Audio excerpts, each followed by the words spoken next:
C'est l'heure du journal de l'Afrique. Soyez les bienvenus sur France 24. À la une ce soir, cette question, l'épidémie d'Ebola est-elle hors de contrôle en République démocratique du Congo? Les humanitaires sont très inquiets. La riposte a beaucoup de mal à se mettre en place, notamment à Mongwalu, premier foyer de l'épidémie. Notre envoyé spécial Aurélie Bazaraki-Bangoula s'est rendue sur place. On l'écoutera dans un instant. La clôture du sommet du G7 à Évian en France, l'Afrique y était représentée par l'Égypte, y était représentée par l'Égyptien Abdel Fattah al-Sisi et le Kenyan William Ruto, invités par la France aux dépens de l'Afrique du Sud. Nous serons à Nairobi dans ce journal.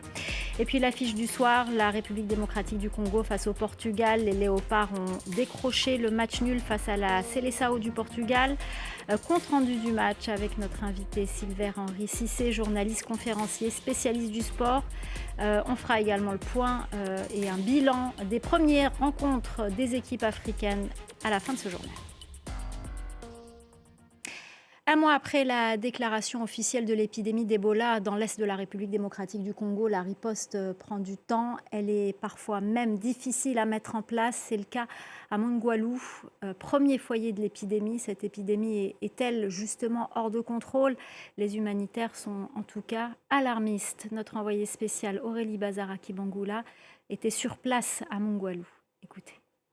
Derrière nous se trouve le centre de traitement des malades d'Ebola de Mongwalu.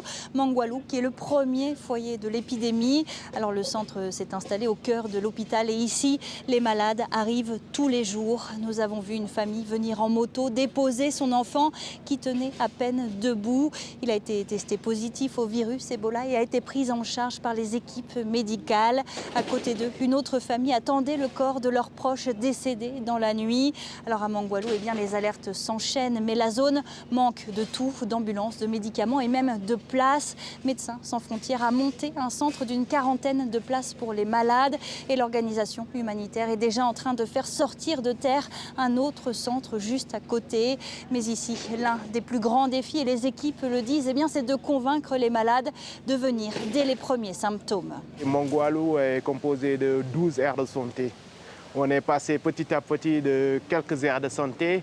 Maintenant, c'est la presque totalité des aires de santé qui sont affectées. Et jusque-là, il y a des aires de santé que nous, difficilement, on a accès. Donc, on suppose qu'il y a des cas qu'on n'arrive pas à remonter. C'est là où on dit que les cas au niveau communautaire sont vraiment sous-estimés. La population en souffre. C'est difficile de aussi bien gérer les cas parce qu'il y a un lien fort entre la prise en charge et au niveau communautaire. Tant que la population ne comprenne pas, tant que la population ne sont pas sensibilisées, c'est difficile de faire le nécessaire au niveau hospitalier, au niveau du centre de traitement Ebola. À Mongwalu, les équipes de la riposte sillonnent les quartiers pour convaincre les habitants de venir consulter s'ils ont des symptômes de la maladie, d'adopter aussi les gestes barrières car le virus circule dans la zone à toute vitesse et beaucoup ont encore peur de venir consulter. Il y a encore beaucoup de méfiance. Nous avons visité le quartier où les premiers cas ont été enregistrés il y a plus d'un mois. Alors dans ce quartier, des familles ont perdu beaucoup de leurs proches. Certains ont même fui de peur d'être contaminés. Le sommet du G7 se termine aujourd'hui à Évian. L'Afrique y était représentée notamment par Abdel Fattah al-Sisi, l'Égyptien, et William Ruto, le président kényan invité par la France aux dépens de l'Afrique du Sud, qui n'était plus la bienvenue suite à un différend avec les États-Unis. La correspondance de Bastien Renouille. Si le Kenya a été invité à ce sommet, c'est que William Ruto et son homologue français Emmanuel Macron ont développé au cours des dernières années une relation particulière, relation notamment mise en évidence par l'organisation du sommet Afrique-France ici à Nairobi le mois dernier. Emmanuel Macron soutient William Ruto sur de nombreux points pour que l'Afrique soit mieux reconnue au niveau des institutions internationales. Les deux hommes plaident notamment pour l'attribution d'un siège permanent au Conseil de sécurité des Nations Unies ou encore pour une réforme de la finance mondiale pour qu'elle bénéficie plus à l'Afrique au quotidien.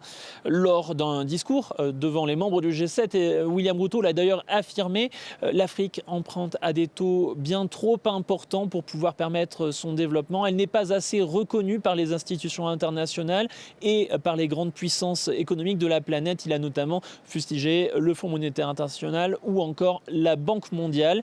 Il faut que cela change. L'Afrique doit pouvoir emprunter à de meilleurs taux pour pouvoir financer son développement. Et les membres du G7 semblent d'accord avec cette idée. Ils ont adopté une déclaration commune disant qu'il fallait réformer cette finance mondiale pour notamment permettre à l'Afrique de se développer à un moindre coût.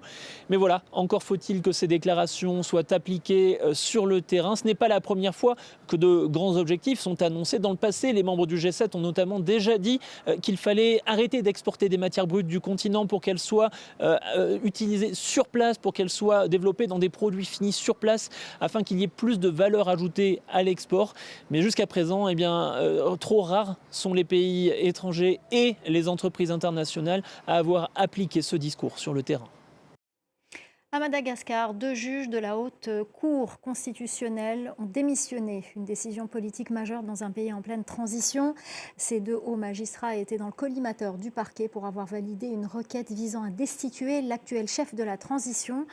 Une décision qui suscite déjà de vives réactions de la société civile. Les précisions de notre correspondante Aurélie Couman.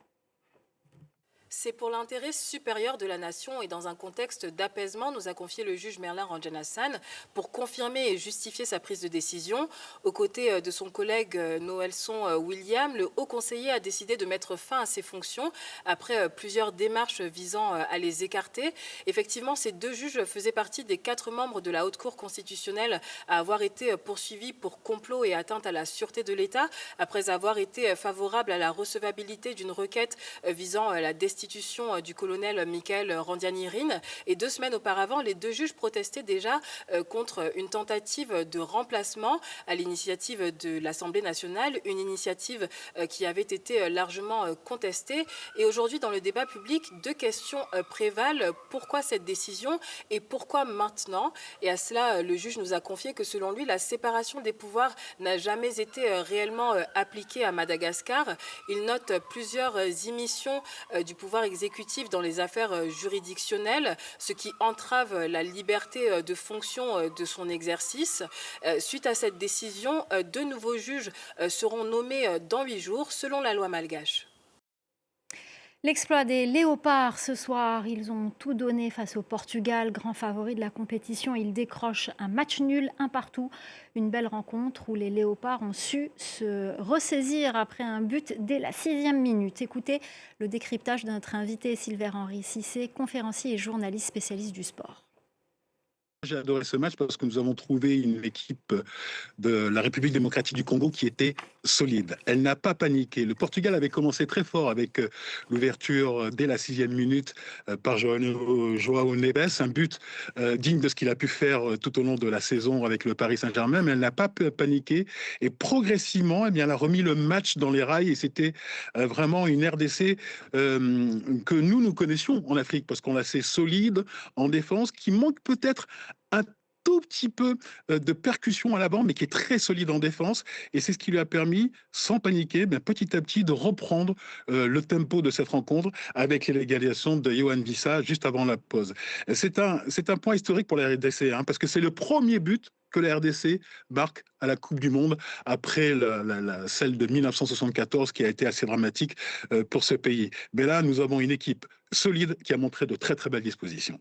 Alors Silver-Henri, la quasi-totalité des équipes africaines ont joué leur premier match. Il ne reste que le Ghana qui joue contre le Panama dans quelques heures. Le bilan est mitigé, notamment pour le Sénégal. C'était la déception et la gueule de bois au lendemain du match contre la France. Notre correspondant à Dakar, Elie Mandao, a lu la presse pour nous. Écoutez. que de regrets après cette défaite, lourde défaite sur le score de 3-1 contre l'équipe de France. Les quotidiens sénégalais pas tendres avec l'équipe du Sénégal, à l'image du quotidien LAS qui estime que cette défaite est amère, une défaite dans cette entrée en lice de l'équipe du Sénégal dans cette Coupe du Monde. Le Sénégal qui nourrit beaucoup d'ambition dans ce mondial, mais qui aura raté son entrée en lice. Et les quotidiens sénégalais se sont même interrogés sur les choix du coach, le coach Pape Thiaw, avec des critiques acerbes formulées par certains quotidiens, à l'image de la Tribune, qui estiment que le coaching de Pape Thiaw a été décevant au cours de ce match. Ces choix tactiques, les quotidiens sénégalais qui estiment que le sélectionneur sénégalais a été battu tactiquement par Didier Deschamps. Mais les journaux sénégalais estiment globalement que cette entrée en lice n'est pas décisive pour la suite de cette compétition. Le Sénégal devra montrer un autre visage lors de son prochain match face à la Norvège dans la nuit du lundi au mardi prochain. Un match qui sera déterminant pour la suite de la compétition. Une victoire quasiment obligatoire pour les Lions s'ils veulent entrevoir le deuxième tour. Sylvain Henry, il n'y a pas que le Sénégal qui a trébuché sur son premier match, il y a aussi l'Algérie, mais il y a eu de belles prestations et de belles surprises pendant ces premiers matchs. Ben oui, de très belles prestations. C'est le Maroc qui a été solide et que j'ai trouvé vraiment très très intéressant avec ce match nul qu'il nous a proposé face à la Belgique. C'était un Maroc très très sérieux, avec une première période que l'on pourrait dire presque parfaite dans l'intention, dans l'organisation. La Belgique a doublé la mise avec un joueur extraordinaire. Je vous coupe, c'était pas la Belgique, c'était le Brésil. La Belgique, c'était face à l'Égypte.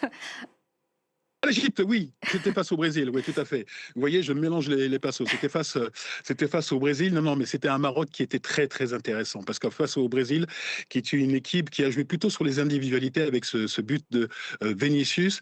Et ce Maroc qui s'est trouvé très intéressant, compact, qui était vraiment solidaire et qui a montré de très, très belles intentions. Vous savez, sur cette même antenne, il y a quelques jours de ça, j'ai prédit que le Maroc pouvait aller très, très loin, notamment en finale. Eh bien, il l'a montré dès la rencontre avec ce match face au Brésil et ce match nul. Et la prochaine rencontre d'une équipe africaine, c'est cette nuit, le Ghana face au Panama. La rencontre aura lieu à 1h du matin, heure de Paris. Voilà, c'est la fin du Journal de l'Afrique. Restez avec nous, l'info continue sur France 24.